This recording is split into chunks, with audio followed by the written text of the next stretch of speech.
కొంతమంది పాదాలు చాలా మురికిగా ఉంటాయి, అంతేకాదు గోరులో ఫంగస్ కూడా ఎక్కువగా ఉంటుంది. వాటిని మామూలుగా శుభ్రం చేసుకుంటే అంత ఈజీగా శుభ్రం కావు. పాదాలు మురికితో నల్లగా కనిపిస్తాయి. వాటి కోసం మనం ప్రతిసారి పార్లర్కు వెళ్ళలేం కదా.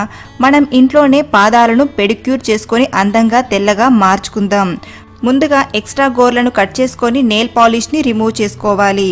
ఇప్పుడు స్టెప్ నెంబర్ 1, గోరువెచ్చని నీళ్ళల్లో 2 టీ స్పూన్ల నిమ్మరసం, 2 టీ స్పూన్ల బేకింగ్ సోడా అంటే వంట సోడా, కొద్దిగా సాల్ట్, 1 టీ స్పూన్ మీరు వాడుకునే షాంపూ అందులో వేసి మిక్స్ చేసి మీ పాదాలను అందులో పెట్టండి.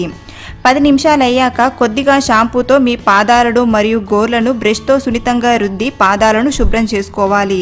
ఒక కాటన్ క్లాత్తో తుడుచుకోండి. కొంతమంది గోరుల్లో ఫంగస్ మరీ ఎక్కువగా ఉంటుంది.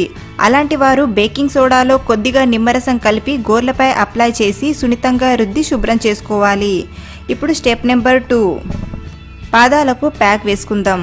వాటికి కావలసిన ఇంగ్రీడియంట్: 4 టీ స్పూన్ల ముల్తానీ మట్టి, 2 టీ స్పూన్ల నిమ్మరసం, 2 టీ స్పూన్ల కలబంద గుజ్జు. మీ దగ్గర ఫ్రెష్ కలబంద లేకపోతే అలోవెరా జెల్ని కూడా యూస్ చేసుకోవచ్చు. కొద్దిగా రోజ్ వాటర్ కలిపి పేస్ట్లా చేసుకోవాలి. మీ పాదాలపై అప్లై చేసి 2 నిమిషాలు సున్నితంగా మసాజ్ చేయాలి. 10-15 నిమిషాలు అయ్యాక కడిగేయాలి. తర్వాత ఏదైనా మాయిశ్చరైజ్ క్రీమ్ను పాదాలకు అప్లై చేసుకోవాలి. మాయిశ్చరైజ్ లేకపోతే కొబ్బరి నూనె పెట్టుకున్నా మంచిదే. ఈ విధంగా వారానికి 2-3 సార్లు అప్లై చేయడం వల్ల మీ పాదాలు తెల్లగా మారతాయి. పాదాలు మరీ నల్లగా ఉంటే ఈ విధంగా 2-3 వారాలు చేయడం వల్ల మీ పాదాలు నలుపు తగ్గి తెల్లగా మారతాయి. ఈ రెమెడీ ఆడామొగ ఇద్దరూ చేసుకోవచ్చు.